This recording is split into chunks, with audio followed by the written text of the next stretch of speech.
So, it's raining outside, got my guitar, and this is what we're going to do today. Okay.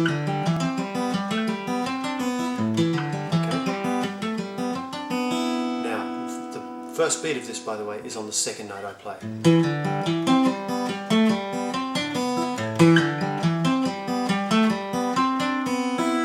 So, 1, 2, 3, 4.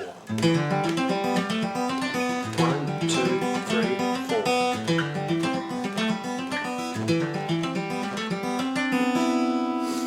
Okay, it's a fairly simple run.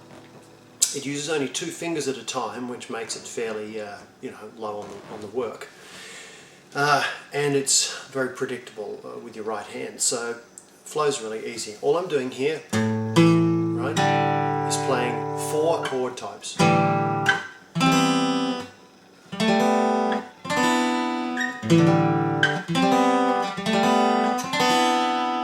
Okay, to get these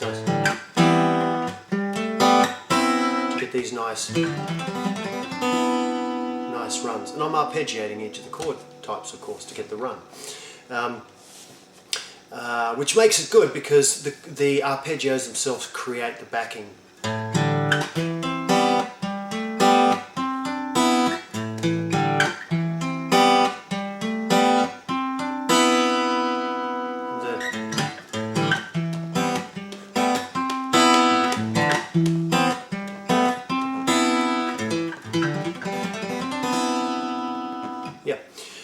So all I'm doing is first finger on the 5th fret on the low E string and 3rd finger on the 7th fret on the A string. Those notes are just A and E. And then I'm playing the open D and the open G string. Then I'm moving to the A string. I'm putting my 1st finger on the 7th fret, which is E, and my 4th finger on the 10th fret on the D string, which is C. And then I'm playing open G and open B. I'm staying on the A string, but with my 4th finger I'm playing the 10th fret, which is a G, and then I'm playing the A on the D string with my 1st finger, which is in the 7th fret, an open G, an open B. So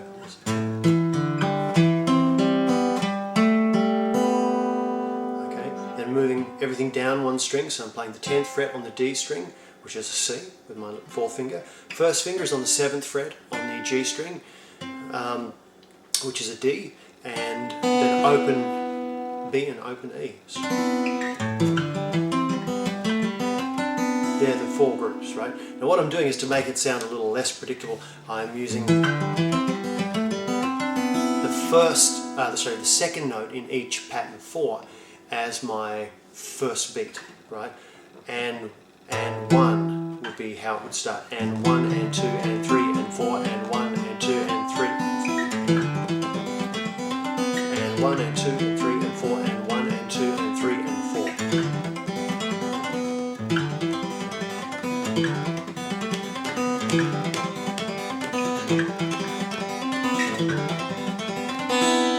4. Okay, now what I'd encourage you to do is to think about how you would incorporate that into a musical context. So for example, add some more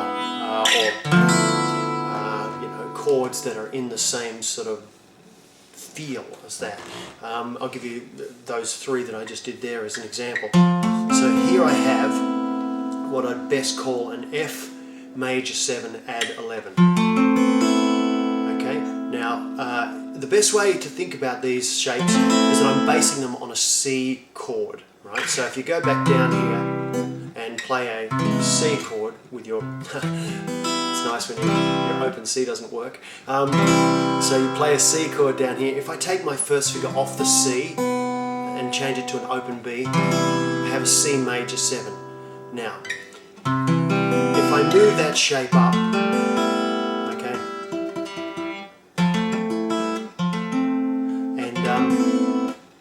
and I add my 1st finger back on the G string at the 5th fret, right, you get exactly the chord I'm talking about. Right, an F major 7 add 11. Now if I was to move my chord down, just keep the chord the way it is to the 5th fret with my 4th finger and change my 3rd finger down 1 semitone, right? So I'm doing the minor. I would have my minor 9, add 13.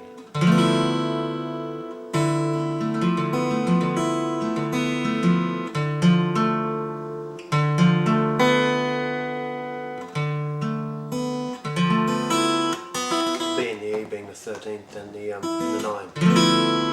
Okay, and then I have like an E7, which is really simple. I'm just moving everything up to the 11th fret now with my little finger, playing the D string with my 2nd finger on the 9th fret, and the 7th fret with my 1st finger on the G string.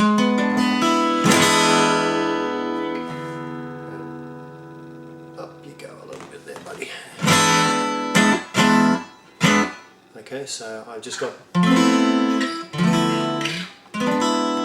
something. So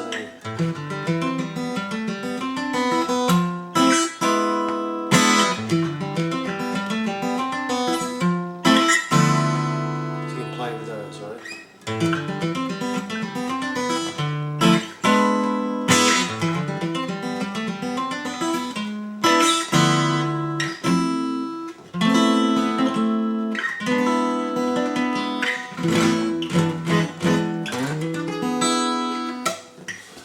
Yeah, so have a play with those. Now, of course, I'm presenting this to you as very repetitious groups of 4 in terms of rhythm, right? You know, it's just 1, 2, 3, 4, 1, 2, 3, 4, 1, 2, 3, 4, 1, 2, 3, 4. So once you get that down, try to be more musical with it, and I encourage you to play with the timing, right?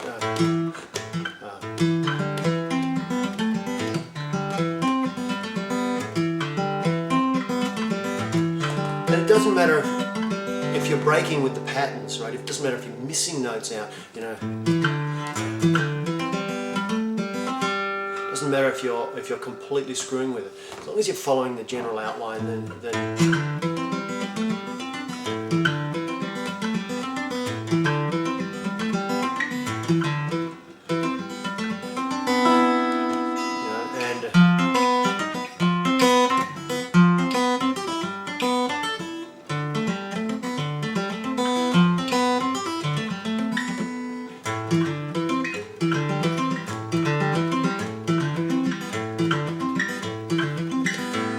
come up with some interesting sounding things.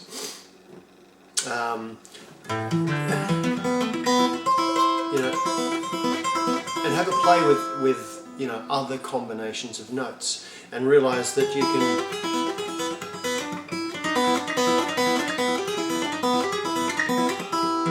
can pretty much slip this style into anything you play, assuming you can keep it clean enough with your with your hand. I think once you start to add distortion to this, you're going to run into some problems with the open strings ringing and this, you know, that ringing tone obviously covering the note that you're trying to play. Because you know, as you know, with distortion, open strings, while you're fretting a note, the open string just tends to take over. But anyway, as far as what I'm doing here on the acoustic and with tones that aren't like saturated to the millionth degree on an electric guitar, you could utilize it for a lot of different things. Like just, you know, just backtrack a little bit what I was doing there. Almost a banjo style run. And once again, 2 notes, right? On the G string with my little finger on the 12th fret, okay? On the B string on the 9th fret with my 1st finger, and open E and open B. So I'm just...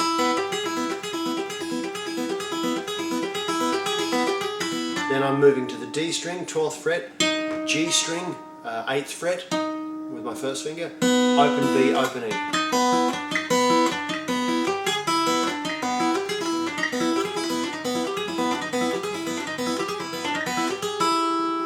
Again, back to that E7, so could be used